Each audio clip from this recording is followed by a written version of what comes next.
কি ব্যাপার ভাইয়া, আপনি আমাকে মারলেন কেন? না মানে আপনার নাম আফসানা না? হ্যাঁ, আমার নাম আফসানা। তো আপনি আবার আমার গায়ে হাত তুলছেন, কি ব্যাপার, আপনার সমস্যা কি? বলছিলাম আপনি কি উত্তরা কলেজে পড়েন? হ্যাঁ, আমি উত্তরা কলেজে পড়ি। তো কি সমস্যা হয়েছে? ও জি আচ্ছা না। এবার কিন্তু বেশি বেশি হয়ে যেতেছে, আপনি শুধু শুধু আমাকে মারতাছেন কেন? কি সমস্যা সেটা তো বলবেন। ও আচ্ছা, আপনি কি উত্তরা কলেজ সেকেন্ড ইয়ারে পড়েন? জি, আমি সেকেন্ড ইয়ারেই পড়ি। তো ও আচ্ছা। দেখেন, আপনি কিন্তু আপনার লিমিট ক্রস করতেছেন। না না, বলছিলাম আপনি কি কলেজের হলেই থাকেন?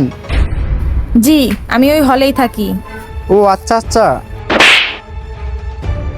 আপনি আমারে শুধু শুধু কেন মারতেছেন? আমি কিছু বুঝতেও পারতেছি না, আপনি কিছু বলতেছেনও না। তখন থেকে শুধু মেরেই যাচ্ছেন। সমস্যা কি আপনার?